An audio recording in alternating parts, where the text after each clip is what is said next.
student, my name is Anuj Singh and you're watching the beautiful channel where you feel the concept. Today we are going to discuss a new topic of chapter electric charge and electric field, and that topic is principle of superposition.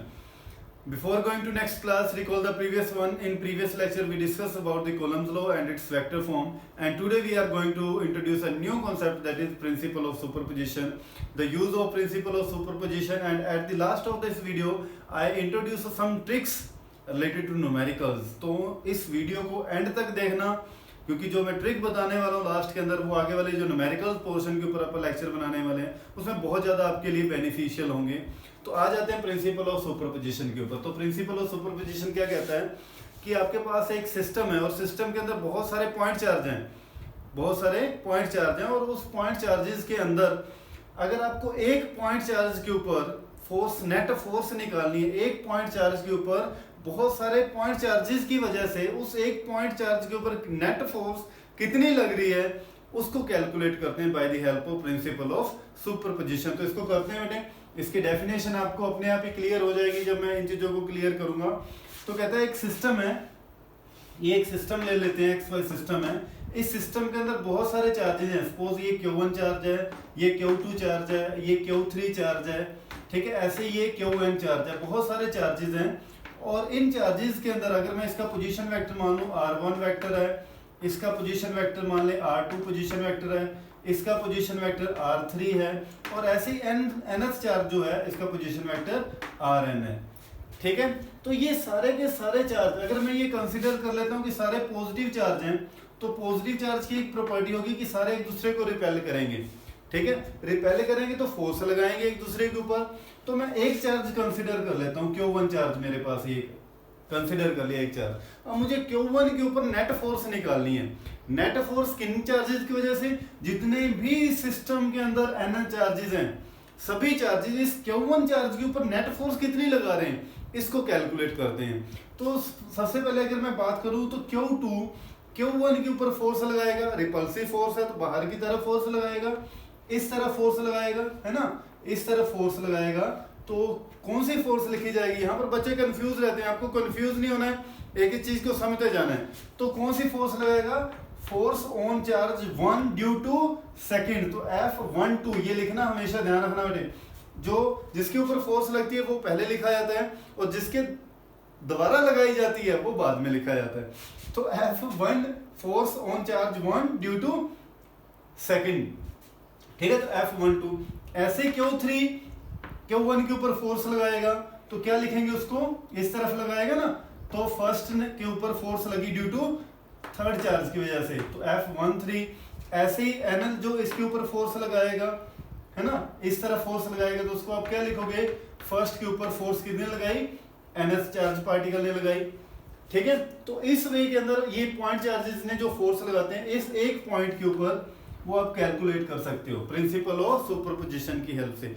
अब principle of superposition क्या कहता है कि जो इसके ऊपर net force लगी है, F नेट फोर्स जो आई Q1 के ऊपर, वो किसके इक्वल होगी, जितनी भी फोर्सेस इंडिविजुअल जितनी भी फोर्सेस लगी हैं उन सारी फोर्सेस का वेक्टर सम कर दो, उन सभी फोर्सेस का वेक्टर सम कर दो, तो वो किसके इक्वल आ जाएगा, नेट फोर्स के आ जाएगा. यही इसकी डेफिनेशन है. क्या कहता है, the total force acting on a charge due to number of charges, बहुत सारे चार्जेस की वजह से इस एक चार्ज के ऊपर जो टोटल फोर्स लग रही है is the vector sum of individual forces. वो किसके इक्वल है, vector sum of individual forces. जितनी भी Q1 ने फोर्स लगाई, Q2 ने फोर्स लगाई, Q3 ने फोर्स लगाई, Q4 ने लगाई, ऐसे ही N पार्टिकल ने जितने भी N Q1 के ऊपर फोर्सेस लग रही है उन सभी फोर्सेस को ऐड कर दो आप, तो वो किसके इक्वल आ जाएगी, नेट फोर्स आ जाएगी Q1 के ऊपर जो लग रही है, ठीक है. तो देखो बेटे, यहाँ पर फोर्स कौन सी लग रही है, F12 लग रही है, F13 लग रही है. ऐसे ही कितनी फोर्सेस आपने बोली है कि अगर N चार्ज हैं तो N फोर्सेस यहाँ पर लग रही हैं. तो जो जो चीजें मैंने बताई है वो आप ओरली इनको जब इस डायग्राम के बारे में आप लिख लोगे, जैसे consider a system in which charges are place positive point charges. ये बात ध्यान रखना, मैंने जो पॉइंट कंसीडर किए चार्ज वो पॉजिटिव पॉइंट चार्ज कंसीडर किए, कि पॉजिटिव पॉइंट चार्ज कौन से हैं, Q1 Q2 up to Q1 है, और सभी जो फोर्सेस लगा रहे हैं. तो यहाँ पर लिख लेना F12 is the force F12 is the force exerted on Q1 by Q2. Similarly, F13 is the force exerted on Q1 by Q3 as soon as the force on F1n क्या बनेगा, force exerted on 1 by n. ठीक है, तो इन बातों को लिखने के बाद आप यहां पर लिखोगे और सभी के अलग अलग वैल्यू कैलकुलेट कर लो. F12 की वैल्यू कैसे निकलेगी, बाय कॉलम्स लो, क्या होगा K Q1 Q2 बाय, अच्छा अब डिस्टेंस की बात करते हैं अपॉन में R इसका क्या निकलेगा, डिस्प्लेसमेंट वेक्टर है ना, जिसका आप लेते हो R स्क्वायर. तो डिस्प्लेसमेंट वेक्टर कैसे निकलेगा, हमेशा ध्यान रखना, यहाँ पर R12 भी आप लिखते हैं कई बुक्स के अंदर, बच्चे बड़े कंफ्यूज रहते हैं कि सर R12 लिखें या R21 लिखें. तो आप ना आप R1 लिखो ना आप R21 लिखो. आप हमेशा ध्यान रखना, ट्रिक क्या यहाँ पर रखनी है, हमेशा फाइनल में से आपको इनिशियल माइनस करना है. तो आप कहाँ से कहाँ चले, सेकंड से फर्स्ट में चले, तो आपको क्या करना है बेटे, फाइनल माइनस इनिशियल. फाइनल क्या है R1, इनिशियल क्या था R2, तो आपको R1 माइनस R2 लिखने हैं. ठीक है, इस बात का ध्यान रखना. और हमेशा क्या लेते हैं, मैग्नीट्यूड लेते हैं, फाइनल माइनस इनिशियल. ठीक है, अच्छा अब साथ में इसकी पोजीशन वेक्टर लेने हैं, पोजीशन भी बतानी है फोर्स की. F12 की पोजीशन किस तरफ है, तो पोजीशन कौन बताता है, यूनिट वेक्टर बताते हैं. तो यूनिट वेक्टर को अगर मैं कंप्लीट वेक्टर की फॉर्म में लिखूंगा तो क्या लिखा जाएगा, R1 माइनस R2 वेक्टर. ठीक है, और जब इनको मैं वेक्टर फॉर्म में लिख रहा हूं तो यहाँ पर पावर फिर कितनी बन जाती है, क्यूब बन जाती है. कल भी मैंने आपको बताया था, अगर किसी भी वेक्टर को, यूनिट वेक्टर को मैं क्या लिख सकता हूँ, R वेक्टर बाय R लिख सकता हूँ. ठीक है, और यहाँ पर अगर मैं R स्क्वायर होता है ऐसे ही K Q1 Q2 by R square और साथ में R कैप लगा दूं, तो R कैप को जब मैं रिमूव करूंगा तो क्या लिखा जाएगा, R वेक्टर बाय R. तो ये R इंटू R स्क्वायर क्या बन जाएगा, R क्यूब बन जाएगा और साथ में क्या बन जाएगा, R वेक्टर. तो इस वे के अंदर मैं ऑलरेडी लिख रहा हूँ. ठीक है, तो ऐसे बेटे सेकंड वैल्यू निकालते हैं. ये तो अपने फर्स्ट फोर्स निकाल दी F12, ऐसे ही आप सिमिलरली निकाल सकते हो F13 की वैल्यू निकालो. तो F13 की वैल्यू क्या बन जाएगी, K Q1 Q3 by R1 vector minus R3 vector. ठीक है, 1 3 निकालना है ना, तो 1 से 3 जब जाओगे आप तो क्या फाइनल पोजीशन क्या है, R1 है. इनिशियल पोजीशन क्या थी, R3 थी. तो क्या लेना है हमेशा आपको, final minus initial, final minus initial, और साथ में क्या लिखा जाएगा, R1 vector minus R3 vector. ठीक है, अगर बेटे आपने राइट कर लिया तो मैं इरेज कर सकता हूं. ठीक है, डेफिनेशन इरेज कर रहा हूं, राइट कर लो. हाँ जी, तो नेक्स्ट ऐसे बेटे आप Fn की वैल्यू निकालते हैं, nth. तो F1n किसकी इक्वल हो जाएगा, K Q1 Qn बाय, हाँ जी, मॉडुलस में क्या लिखा जाएगा, R1 vector minus Rn vector. ठीक है, और साथ इधर वेक्टर फॉर्म में क्या लिखा जाएगा, R1 vector minus Rn vector, और यहाँ पर पावर कितनी आएगी, क्यूब. ठीक है, तो ये अपने पास आगे बेटे वैल्यू F12 की, F13 की, F1n की वैल्यू अपने निकाल दी. तो इन सारी वैल्यूज को यहाँ पुट कर दो प्रिंसिपल ऑफ सुपरपोजिशन में. ठीक है, इसको equation number 1, put these value in equation number 1. तो अपने पास क्या बन जाएगा, F net is equal to क्या आ जाएगा, F12 की वैल्यू. आप यहाँ पर वैल्यू लिखना सारी, मैं एक शॉर्टकट थोड़ा सा यहाँ पर ले रहा हूँ, मैं कॉमन निकाल रहा हूँ डायरेक्ट. सभी में कॉमन क्या आ रहा है, K कॉमन आ रहा है, सेकंड कॉमन क्या आ रहा है, Q1 भी कॉमन आ रहा है. ठीक है, और बाकी सभी का आपको ऐड करना है. तो ऐड करने के लिए आप समेशन का यूज करते हो, summation I is equal to, क्योंकि 1 तो मैंने ले लिया, तो स्टार्टिंग कहां से होगी, I की 2 से लेके n तक. ठीक है, तो क्या बनेगा अंदर, QI by modulus of R1 vector minus RI vector. ठीक है, इनटू वेक्टर फॉर्म में क्या लिखा जाएगा, R1 वेक्टर, ठीक है, माइनस RI वेक्टर. ठीक है, तो इस चीज का ध्यान रखना बेटे. मैंने क्या किया, इन सभी को वैल्यू को यहाँ पुट कर दिया है, और पुट करने के बाद क्या लिखा है, सब में से कॉमन निकाल लिया. कॉमन निकालने के बाद सभी को मैंने ऐड करके समेशन की फॉर्म में लिख दिया बेटे. और I की वैल्यू कहाँ से स्टार्ट हो रहा है, 2 से. आप Q2 पुट करोगे, Q2 यहाँ I की वैल्यू 2 पुट करोगे तो क्या बन जाएगा, Q2 bye R1 minus R2, जो कि पहले वाली ये वाली चीज बन जाएगी. ठीक है, तो आई थिंक ये बात आपको क्लियर होगी बेटे. तो ये अपने पास फाइनली जो प्रिंसिपल ऑफ सुपरपोजिशन है कि नेट फोर्स इस Q1 के ऊपर कितनी लगेगी, K Q1 summation of I is equal to 2 to n QI by RI R1 minus RI ये मॉडुलस है बेटे यहाँ पर, और यहाँ पर था क्या था, क्यूब है, ठीक है, और r1 minus r i vector. अच्छा, अब यहाँ पर आपको एक दो बातें मैं लिखवा रहा हूँ जो ध्यान रखनी है बेटे। यहाँ पर आपको वो क्या बातें हैं कि first, the force between two charges does not affected by the presence of other charges, affected by the presence of other charges। तो अगर इन दोनों चार्जेस के बीच में जो ये फोर्स लग रही है F12, इसके ऊपर कोई इफेक्ट नहीं पड़ेगा, बाकी कितने भी चार्ज पड़े हैं उसके ऊपर कोई इफेक्ट नहीं पड़ेगा। जैसे F13 के ऊपर बाकी जितने भी चार्जेस की वजह से कोई इफेक्ट नहीं पड़ता बेटे। इस बात का ध्यान रखना कि दो चार्जेस के बीच में जो लग रही है फोर्स, उसका अदर चार्जेस की प्रेजेंस का उस फोर्स के ऊपर कोई इफेक्ट नहीं पड़ता, वो वही रहती है, ठीक है। Second thing, if the net force, अगर यहां की सिस्टम की नेट फोर्स क्या आ गई, जीरो आ जाए, if the net force of the system क्या आ जाए, is zero, then the system is said to be in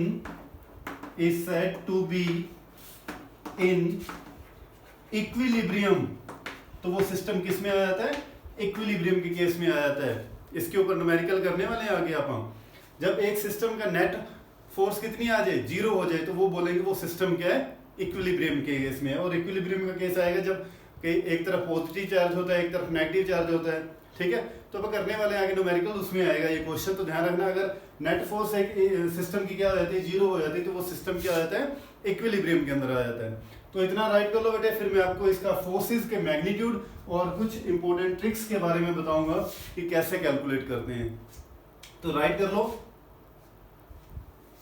हाँ जी, अब बात करेंगे बेटे यहाँ पर कि दो फोर्सेस के बीच में, अगर दो फोर्सेस के बीच में, जैसे ये एक फोर्स है, आपको कैलकुलेट क्या करना है, द रिजल्टेंट मैग्नीट्यूड निकालना है आपको दो फोर्सेस का, the resultant magnitude of two forces. तो आप कैसे कैलकुलेट करोगे, तो जैसे ये एक फोर्स है, F फोर्स ये लग रही है, F1 बोल देते हैं इसको, और ये F2 फोर्स है, और इनकी आपको रिजल्टेंट फोर्स निकालनी है, F नेट निकालना है, ठीक है, रिजल्टेंट फोर्स निकालनी है। तो आप कैसे निकालते हो बेटे, इसका मैग्नीट्यूड का फॉर्मूला क्या रहता है, तो F net is equal to होता है square root of F1 square plus F2 square plus 2 F1 F2 cos theta plus 2 F1 F2 cos theta. इसका फॉर्मूला रहता है बेटे नेट रिजल्टेंट फोर्स निकालने का। और थीटा क्या होता है, angle between two forces, theta is a angle between two forces. तो इस वे के अंदर आप इसका मैग्नीट्यूड निकाल सकते हो, ठीक है। अब आते हैं इंपॉर्टेंट ट्रिक्स के ऊपर, जो शॉर्टकट मेथड है बेटे एक टाइप के, ठीक है। फर्स्ट क्या है, और ये ट्रिक तब अप्लाई हो रहे हैं जब ये दोनों फोर्सेस की वैल्यू सेम हो, जब दोनों F1 और F2 दोनों क्या हो, F ही हो। तो ध्यान रखना, मैं कहाँ ये वैल्यू ले रहा हूँ, when both F1 and F2 are same, तो ये लिख लेता हूँ when both forces are same,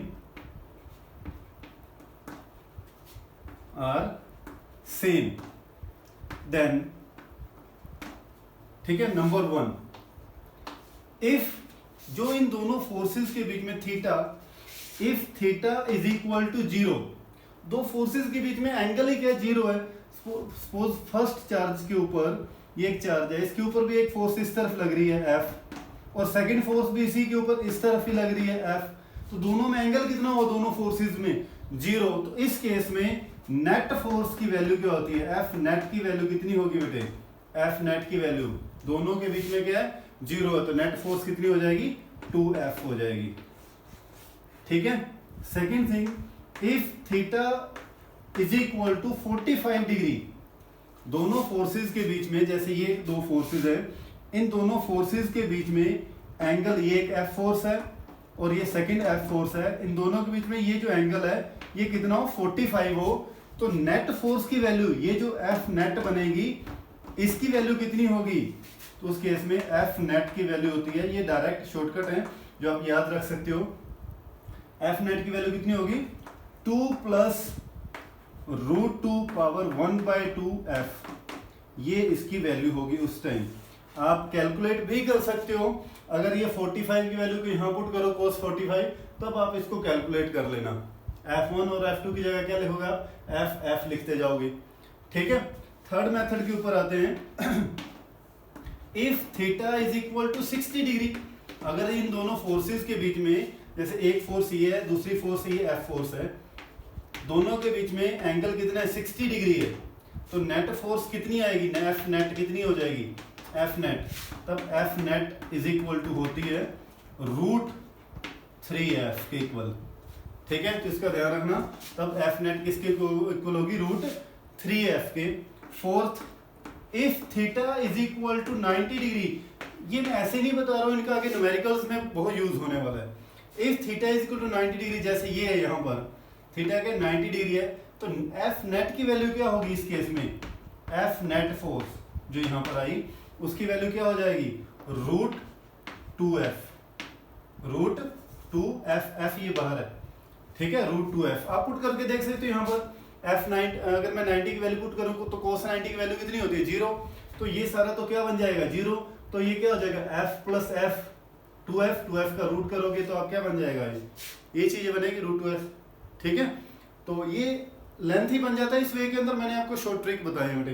तो नेक्स्ट शॉर्ट ट्रिक क्या है, अगर आपके पास थीटा, फिफ्थ पार्ट आया था बेटे, if theta is equal to 120 degree, 120 का मीन क्या हुआ कि इस एफ और इस एफ के बीच में, दोनों फोर्सेस के बीच में ये जो एंगल है ये 120 का हो जाता है, तो इस केस में जो नेट फोर्स होगी F net, and F net 120 के केस में उसकी वैल्यू कितनी होगी, आप पुट करके या तो मैग्नीट्यूड के अंदर भी लिख सकते हो। ठीक है, तो जैसे f1 square plus f2 square plus 2f1 f2 cos 120, ठीक है, या फिर आप मेरा ये शॉर्ट ट्रिक भी आप याद रख सकते हो। तो उस केस में जब एंगल 120 होता है तो इस केस में एफ नेट की वैल्यू कितनी होगी, देखो यहाँ कितनी थी √3f, यहाँ कितनी होगी √2f, यहाँ कितनी थी 2f, यहाँ कितनी होगी थी 2 प्लस √2 पावर 1/2f। तो यहाँ पर इस केस में थीटा की वैल्यू 120 जब होता है तो वैल्यू रहती है इसकी f, तब वैल्यू कितनी होती है, नेट फोर्स f के इक्वल हो जाती है। ठीक है, हाँ जी, लास्ट केस रह जाता है अपने पास sixth, if theta is equal to 180, theta is equal to 180 मतलब एक फोर्स इस तरफ लग रही है, दूसरी फोर्स इस तरफ लग रही है, और दोनों में एंगल कितना है 180 का, इस वे के अंदर है। ठीक है, तो इस केस में नेट फोर्स कितनी हो जाएगी, एफ नेट, हाँ जी, ये तो बड़ा इजी है, कितनी हो जाएगी, 0 हो जाती है। तो ये कुछ शॉर्ट ट्रिक्स है जो आपको याद रखने हैं। ठीक है, तो आई थिंक आपको ये सारी चीजें क्लियर हो गई होंगी बेटे। तो नेक्स्ट लेक्चर में आएंगे न्यूमेरिकल्स लेके इसके ऊपर, तब तक के लिए धन्यवाद।